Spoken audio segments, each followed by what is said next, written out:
Sinn Féin TDs calling for this, the mind boggles. What has come into these people that are electing their own right, good people, that they would want a snitchline for people spying on each other? This is bizarre, unprecedented. It's Scopo days, like Charlie High called it.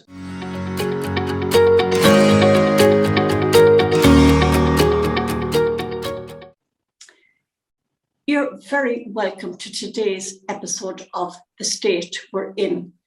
And I'm going to chat now about the gripped expose that the Department of Health was paying over €12,000 a month to a company headed by former RTE journalist Mark Little and former independent journalist Anya Kerr to spy on people on social media.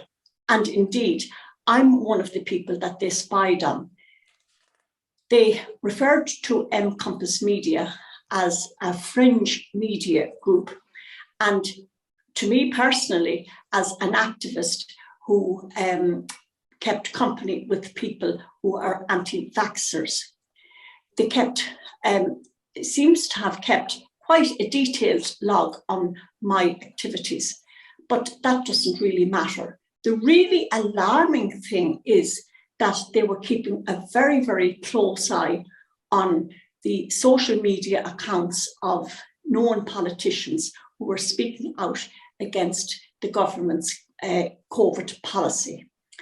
And today I am joined by Deputy Mattie McGrath, who was one of those TDs who was being monitored very, very closely.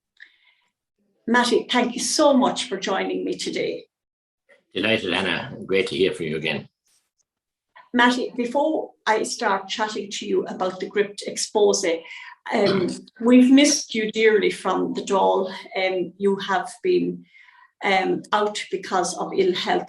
How are you keeping, and when will we be seeing you back at the Dáil chamber again? We just miss you so much. Yes, and I'm really breaking, and thanks very much for asking and inquiring. And could I thank you and the many hundreds of others who have contacted me and the get well cards and get well wishes and texts and emails, and indeed dozens of mass bouquets. So I'm delighted that people are out there rooting for me and keeping my morale up. Yes, I had a detached retina in my right eye. I don't have a patch on it now, but I don't have the sight restored, as it needs a reversal operation, which probably take place in early to mid-January, I hope. So I'm back in the office, as you can see, part-time, and I'm on the phone and on the social media, if I can be allowed to be honest, or anyway. But look, as I said to someone on the weekend, that thousands of people worse off than I am, and tamarins and everything else. So I'll be back. And as you can see, there's nothing wrong with my voice, thank God, or my faculties. It's just my eye. It's a serious operation. I want to thank Professor Keegan, the matter, for looking after me and all the team there. And, and my local eye specialists and doctors and chemists. Everybody's been good to me and my family. So I'm doing okay, thank God. And it's a refreshing, beautiful, strangely beautiful weather, actually. So I can't complain at all. Well, Mattie, you issued a very, very strongly worded press release last night, which I note has not been covered in mainstream media today, to the best of my knowledge. A very strongly worded statement condemning what the Department of Health has been doing. So maybe you might tell our viewers what you stated in that press release. Yes, I will. But if I could preface my remarks by, when COVID came first, so when I, staggered out of government buildings with the enormity of what we've been told and the fear, and I supported the government in their measures at the outset, and because we had all these predictions of so many people, were going to be seriously ill and thousands of deaths. I had to act responsibly, and I did. But as time went on and evolved, I saw the total overreaction, and now we still see it. Only worse, the tightening of the grip, the totalitarian grip, and indeed, the kind of a state that I was very concerned about. And you heard my officers in the Dáil with the teacher. And then we used to have meetings once a week, all the groups. I, as group leader of the Rural Independents, were called to government buildings once a week, once a fortnight at worst case. Up till this time last year, up till October last year, we haven't been called to one single meeting. So there's no accountability. There's no engagement with the other party leaders unless it's been done without my knowledge. But I haven't received any invitation because I was questioning Dr. Horan one day at the meeting, and it wasn't taken too kindly that I was asking these questions about the science really of closing the churches and having them closed. The fact that they're so big an area and such space and with limited numbers and pods, and with the huge efforts that the parish councils and the pastoral councils were doing to keep people safe. And I was told by Dr. Horan on my third time asking that, look, he was dealing with lockdowns and he'd do the science later. So there was no science behind the closing. So look, that's one issue. Move on now to where we are and what we see happening all over the world, in New Zealand, Australia, United States, and elsewhere, and to see the way that this one world order seems to be kicking into place and control. And it's all about control, as I can see, and the measures are. And,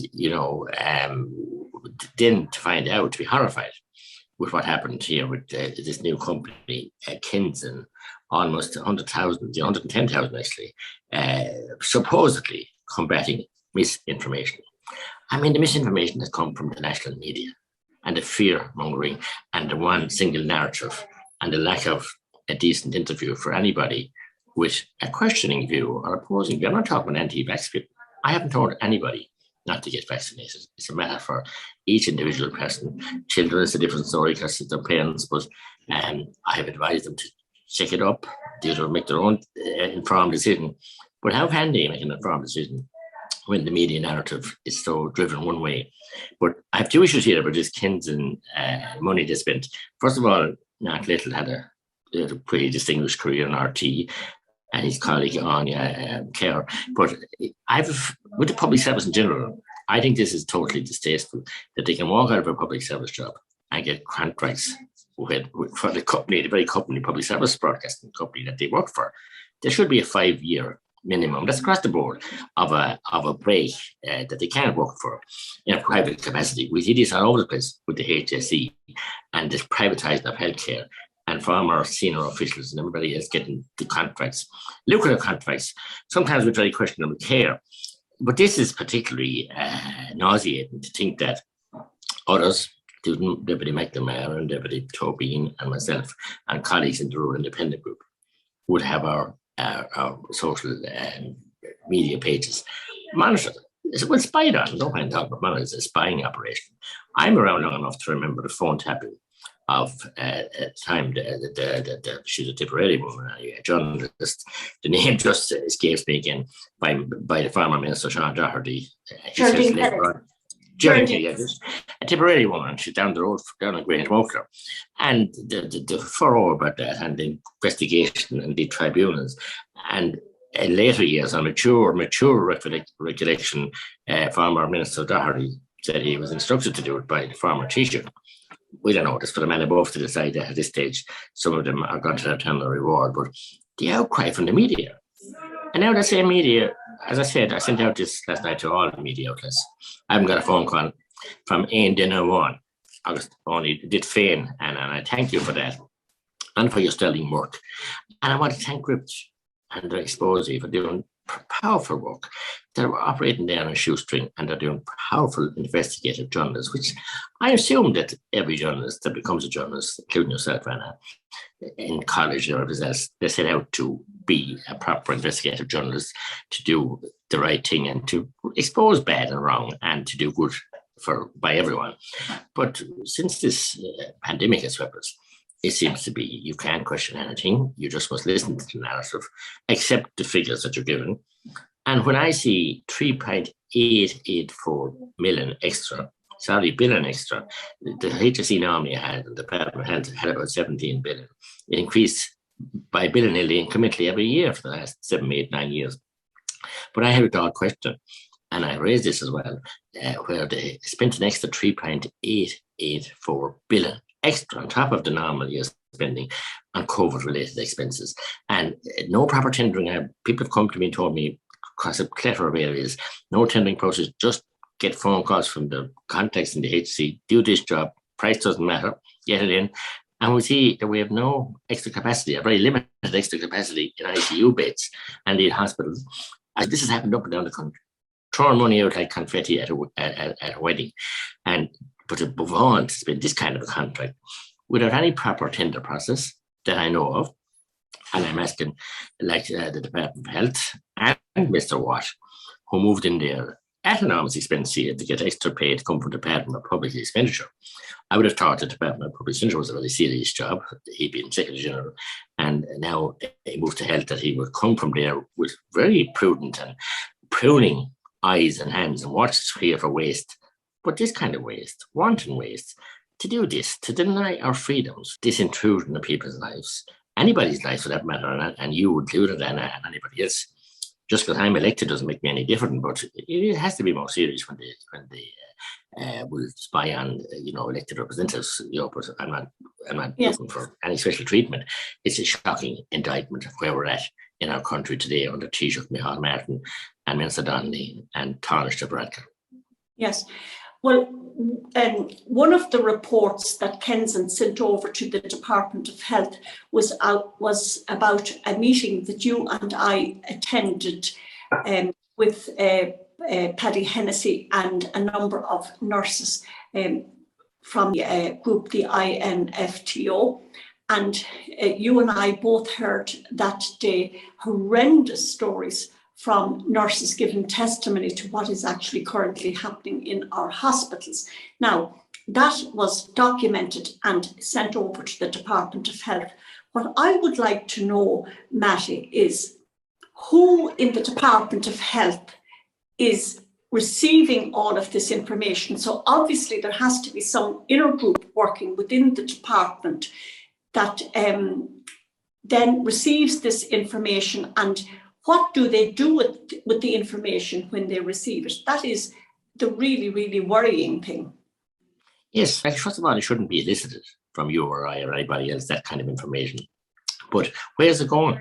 Who's it ending up to? Could it end up in the hands of suppressors? Could it be sold on? This is a very serious, murky issue, and it's crossed a very, very dangerous line of people's right of freedom of speech and people's right for an opinion. And yes, I did meet those wonderful people from the INFTO. And it's my duty, it's one of my solemn duties as a public representative, a talk to Donna, messenger of the people, to listen, to people. I listen to them every day, I try. Obviously, I get criticism sometimes for not listening intently or not listening wrong or misunderstanding a message. I've listened to the stories from those, and they're quite simply appalling. And the literally court-martial type punishments meted out to these brave nurses and other, radiographers and different people under different disciplines. And they've been sent off duty and been sent into rooms when they should be on frontline duties, when there's such a shortage. When we saw the nurses and the INMO last night in front of Castlebar Hospital and see the shortage and see the stark numbers that they're short. When I want accountability here. I want to know who listed this information, what laws were broken. Clearly laws were broken. I intend to make a complaint to Garda Síochána. Do they have to have a certain type of handpicking and allegiance to the HSE that they will do anything and everything to serve their master, Minister Donnelly and Mr. Watt? And if that includes, tracking people's receiving information and engaging with this private company called Kenson. I call it Dickensian. I call it distasteful. I couldn't get words strong enough. And then to think that these journalists, can waltz in and get this contract without any advertisement or any tender process, it's just shocking. Mattie, so there's just so much in what you're saying there, and I suppose you mentioned about mainstream media, the role of the journalist in a democracy. It's known as the fourth estate. The role of the journalist is to hold power to account, but that's not actually happening in Ireland. And you have spoken there about the terrible state of our hospitals. We're going to look now at a clip from the Oireachtas Health Committee last week, where Dr. Conor Green appeared before the committee and spoke about the plight of children with scoliosis and other ailments. And then we'll take a look at Mary Farr's contribution to the Dáil Committee on Disability Matters. The care of children with scoliosis in this country is absolutely inadequate, but the care of children with other orthopaedic conditions is just as bad. And that becomes alarming when I tell you that scoliosis only represents about 20% of what myself and Professor McCormick do.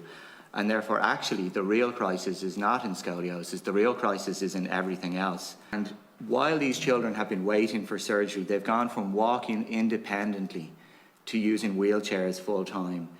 They've gone from participating in school to staying at home full time, and they've gone from wearing shoes to sitting at home with open sores. And these aren't isolated conditions. This is a group of children.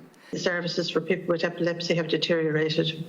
In fact, according to a report by the Neurological Alliance of Ireland in March 2021, there are 22,000 people on a waiting list to see a neurologist, an increase of 40% over the past 5 years. That is seriously under-resourced. Many people are actually becoming seriously disabled or dying as a result of this. Mattie, that video footage outlining what is happening to children in our country is really quite shocking. It's simply appalling.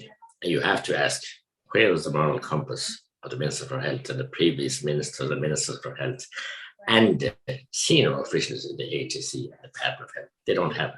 I look behind me on the wall here. My late brother, who died in December 2006, before I was elected to Dáil, a wonderful paediatrician, travelled the world, set up a child care.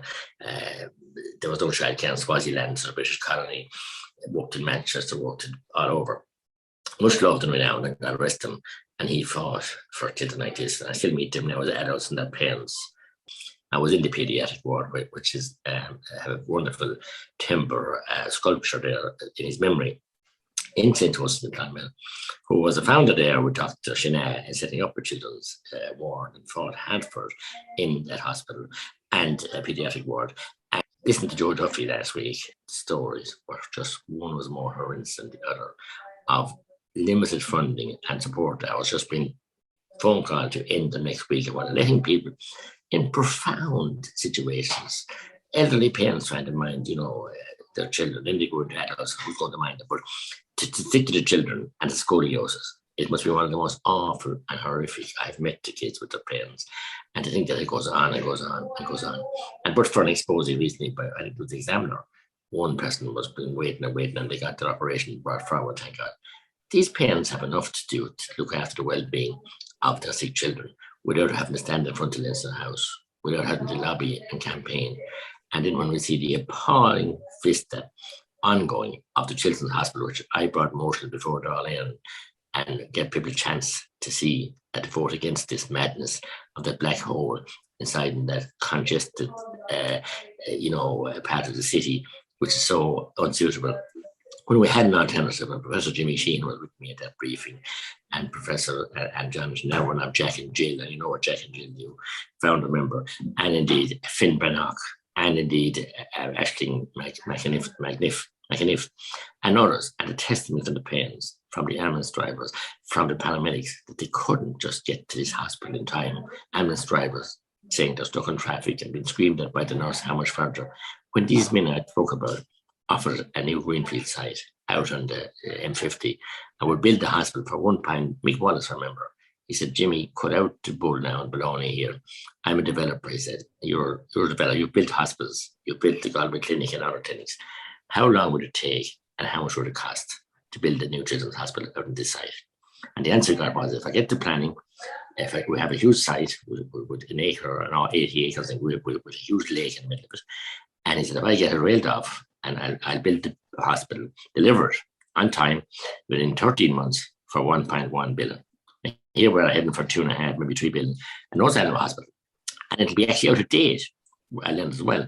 Most of the equipment that they've ordered for the hospital will be out of date by the time it's finished, because it's 4 or 5 years in the making now. So that's that. But look, this is just obscene. We'll all die for our kids and our grandkids. I have 9 wonderful grandkids now, and I treasure them, and I'm blessed that they're all in Tipperary. Mattie, if we can move away now for a moment from the issue of children with disabilities. And we have heard on the news there at lunchtime that the government now has decided to bring in new restrictions on bars, restaurants and nightclubs from Thursday, I think. And what are your views on the call by Catherine Murphy of the Social Democrats, Richard Boyd Barrett from People Before Profit, and from Imelda Munster to set up what I'm calling a snitch line to report people that are, or to report businesses that are not complying with the implementation of COVID vaccine passports. And we'll just look now at a short clip of Imelda Munster from the Sinn Féin party last week questioning Minister Catherine Martin in the Dáil.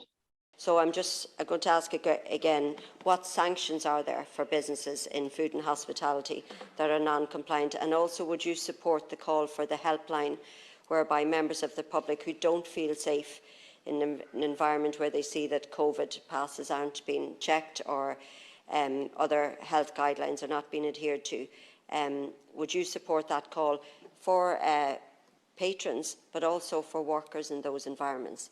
In relation to the hotline or the calls for that, where a person has concern that the requirements of these regulations are not being complied with, they may communicate this via the HSE live helpline on 1800 700 700, but it should be noted that anyone doing so would currently have to press number 3, which is the other issues. Mattie, are you surprised that, you know, TDs of the calibre of Catherine Martin and Catherine Murphy and indeed Imelda Munster and Richard Boyd Barrett would come out and call openly for the establishment of a snitch line? I'm a bit shocked, especially knowing Catherine Murphy and worked alongside her as an independent from 11 to 16, knowing her historic background and what parties she came from and what organisation she came from, and how vehemently they opposed the Offences Against the State Act, how vehemently they opposed any other people of the day, and her colleagues. And I have all this courtesy of former Minister Halligan. I'm quite shocked with Imelda, and I respect her as a person. She was Jerry Adams' sidekick, for want of a better word, in the constituency of Louth. She was inaugurated and supported by him and took over the baton with somebody else. And you think of, where they came from, Sinn Féin. And listen, my father was a Republican, served in the old IRA, served in prison.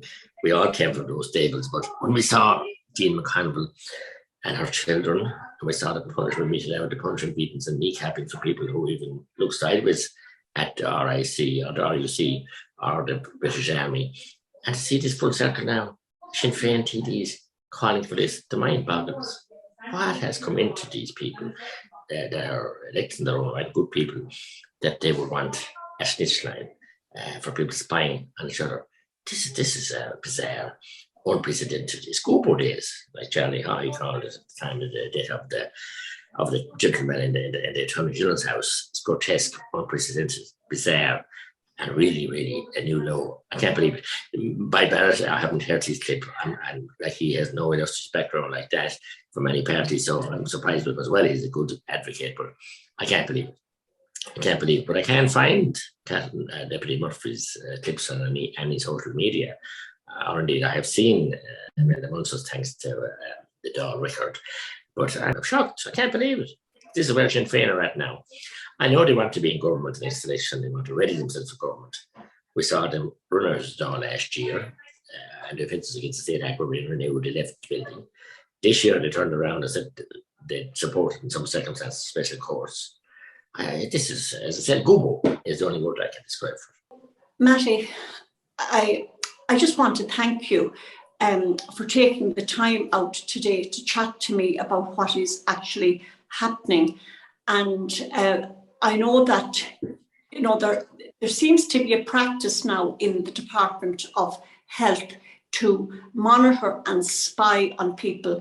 And indeed, earlier this year, a whistleblower made a disclosure that the department was profiling children with disabilities and their families, those families that were taking legal cases against the HSE for negligence. So, you know, it's really, really very worrying. But what I find most alarming is the fact that none of the mainstream media today has made any reference whatsoever to the fact that Stephen Donnelly's Department of Health was paying $12,000 a month to two ex-journalists to spy on the social media accounts of opposition TDs. That to me is unbelievable. My focus score, and look, two things to say. We see what's going on in Belarus at the moment, and we see where the chap that ran for president, his wife, now lives. I used to live in Tipperary as part of the Chernobyl project with A.D. Roach, which is a wonderful family in Roscrea. And we see the horrific story, and we see Taoiseach Madden standing up criticizing what's going on in there. And yet we can arrive at this kind of communist regime tactics, and implement here in our democracy, so-called. So I want to say two things about the media. One is they have brought us, and I wish Charlie Bird well as well, they brought us powerful, heart-rending stories from tragedies, from wars all over the world and genocide. Oh, and they endangered their lives. And indeed, was Robert Fisk, I think he died as well, if I'm not right. And the stories I heard him relate from what happened in Lebanon. And now to think that our media have gone silent. And worse than that, they take the Queen chilling. And I mean, the United Nations Universal Declaration on Human Rights and the International Covenant on Civil and Political Rights have been abandoned. And they learned all this in college and did a good job in the media up till March 2020, when we saw the fanfare from New York from the Taoiseach Varadkar, and we started there. And look where we've got. This is shocking. And I only hope that young student journalists and all, people will wake up and say, what's going on here? Are we going to be just part of the establishment government now? We saw that happening in dictatorships all over the world and how free speech was denied. And what you do know also, which is very dangerous, and now it's coming into more open gaze, where the programme for government, I think they committed the first year to having a hate speech legislation brought in. And we know now where they're coming from and what was behind it. And the hate speech is going to be anything that you might say, or I might say, or anybody else that they don't like, they don't agree with. You can say all you want if you agree with them, but you can't say, you know, you're going to be prosecuted and legislation brought in, which we haven't seen sight of, but no doubt it'll be rushed through, probably no legal scrutiny, and probably enforced. On that note, we shall leave it for today, Mattie. I want to thank you once again for joining me. And I also want to thank you, our viewers, for joining me today. Compass Media is a new news platform that has been established by myself and Dr. Finbar Markey. We'll never ask you for any money or for contributions, but what we do ask you for is to go to our Facebook page, press like and follow, and also to do likewise for our YouTube channel. We're also available on mcompassmedia.com. Please share this video to get the news out to a much wider audience. Until we meet again, Bannock de Arif Galer. Slán before.